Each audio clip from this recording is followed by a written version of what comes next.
नमस्कार विद्यार्थी मित्रांनो, मी रुपाली देवरमणी। आज इयत्ता 8वी विषय मराठी प्रकरण 7वा अण्णाभाऊ ची भेट या पाठाविषयी आपल्याला माहिती पाहायचं आहे। तर लेखकाचं नाव आहे विठ्ठल उमप।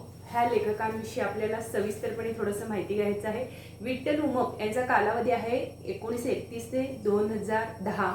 ते एक प्रसिद्ध लोकशाहीर होते, लोककलाकार आणि सामाजिक कार्यकर्ते असत। भारतरत्न डॉक्टर बाबासाहेब आंबेडकर यांच्या विचारांचे निष्ठावंत ते काय होते, पुरस्कर्ते होते। त्यांच्या नावावर हजारहून अधिक लोकगीते आहेत।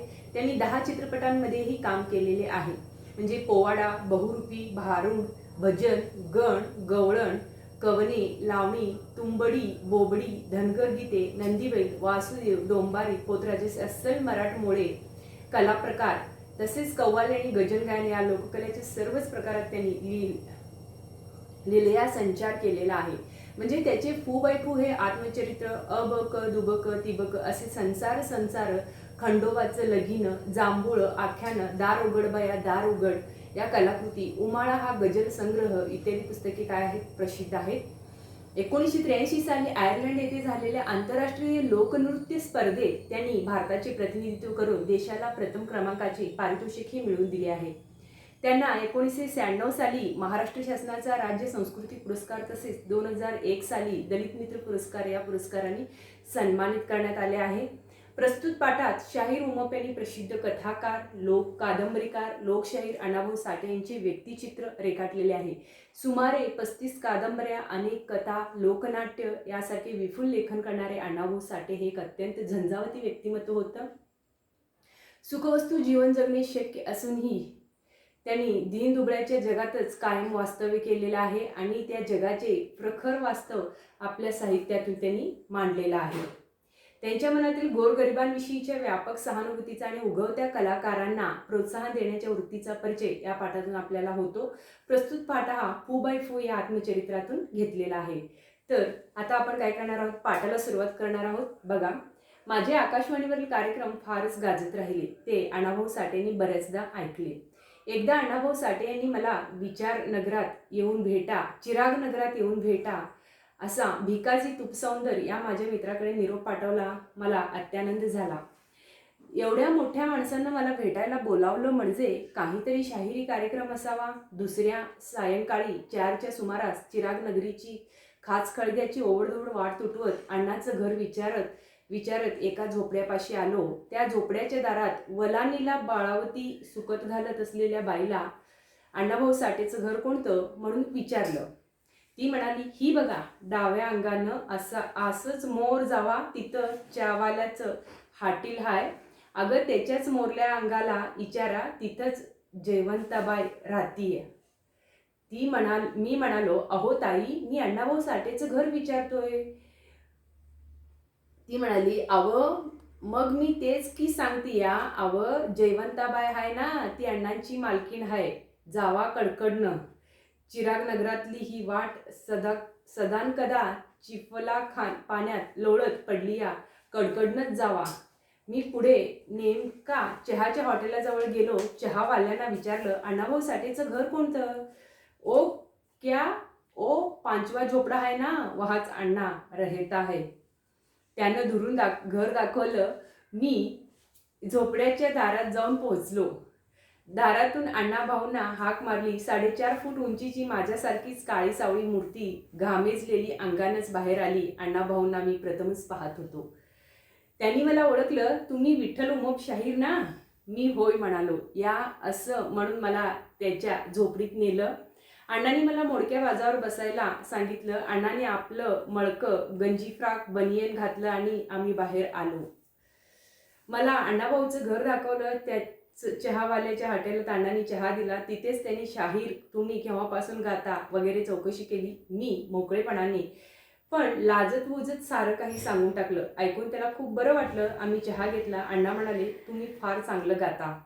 तुमच्या रचना आकाशवाणीवरून ऐकल्या। तुमच्या बुलंद पहाडी आवाजाने मला मोहून टाकलं। तुमच्या वागणुकीची, वर्तनाची इतरांकडून माहिती मिळाली। तुमच्यामधला आवाजाचा गोडवा मी अनेकदा चाखलाय विठ्ठलराव। मला राहावेच ना, तुम्हाला केव्हा भेटेन असं सारखं वाटत होतं। तो सुदिन आज उगवला। अण्णाभाऊंची व माझी पहिली भेट 1963-64 सालात झाली असावी. अण्णाभाऊ, आपण थोर साहित्यिक आहात. आज आपल्या दर्शनानं मी धन्य झालो. यापूर्वी आपणाला पाहिलं नव्हतं, फक्त आपलं नाव ऐकून होतो. असं म्हणताच अण्णा हसले. आता आपली गट्टी जमली, माझ्याकडे येत चला, विसरू नका. एवढ्या मोठ्या शाहिराने आपलेपणाने मला जवळ केलं, जणू काही फार वर्षाची आमची ओळख आहे. अशाच पद्धतीने माझ्याशी त्याचं बोलणं वागणं चाललं होतं. पहिल्याच भेटीत मी त्यांच्या प्रेमात पडलो.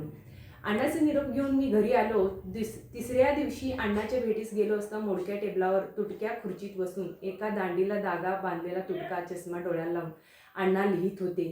जेव्हा जेव्हा मी जाई तेव्हा ते लिहितच असत. 5-1 मिनिट मी आतल्या एका बाजूला उभा होतो. तिथं पाणी साचलेलं छोटं डबकं होतं. चुलीजवळ साठे वहिनी गालाला हात लावून विचारमग्न बसलेल्या होत्या. त्यांच्याजवळ एक तांब्या, एकच जर्मनचं ताट, एक डेचकी असा हा संसार तोंड वासून पडलेला. चुलीत अर्धी कोळसा झालेली लाकडं होती. अण्णांच्या वलानीला बऱ्यापैकी एक सदरा लेंगा हँगरला लोंबकळत होता. अण्णांच्या समोर एक पुतळा होता. तो गॉर्गीचाच असावा, कारण मी खूप जणांकडून ऐकलं होतं की अण्णा गॉर्गीला गुरु मानतात. एकाएकी मजकडे अण्णांनी पाहिलं. केव्हा आलात विचारलं. नुकताच आलो असं मी सांगितलं.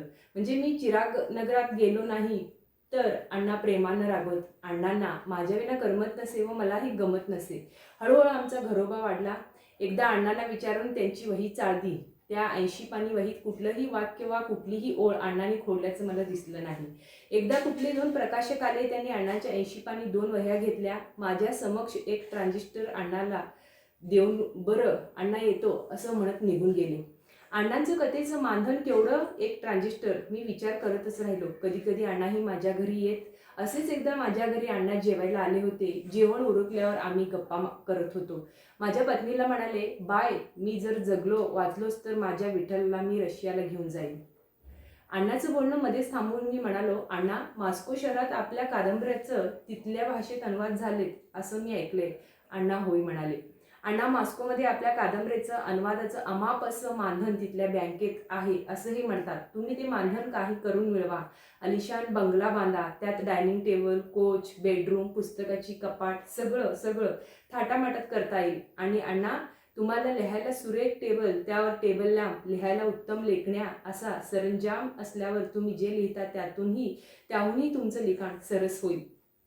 अण्णा हसत हसतच म्हणाले, विठ्ठला, बंगला, मोटर, बाग बगीचा, रुबाबदार कपडे, लिखाण करण्यासाठी वेगळी खोली, खोलीत फुलदाणी, टेबल, आराम खुर्ची या सर्व साधनांचा मला मोह नाही.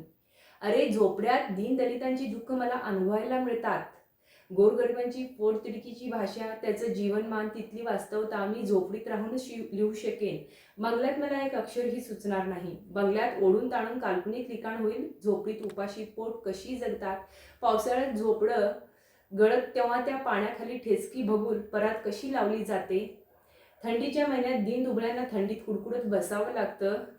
इथं दुःखाला झेलत जगणारी माणसे, त्याची पालं, त्याच्या हाणामाऱ्या. विठ्ठल, काय सांगू. अरे, वास्तवानं ओतप्रेत भरलेल्या या दुबळ्या जगाचं साहित्य मला बंगल्यात बसून लिहिता येणार नाही. माझ्या कादंबऱ्याचं मानधन मॉस्कोतच राहू दे. त्या संपत्तीनं मी बिघडून जाईन. गरिबाला विसरून जाईन. सत्य लिखाणाला पारखा होईन. म्हणून मला ते मानधन नको. अशा प्रकारे अण्णा भाऊंची भेट हा प्रकरण इथे संपतो. नमस्कार.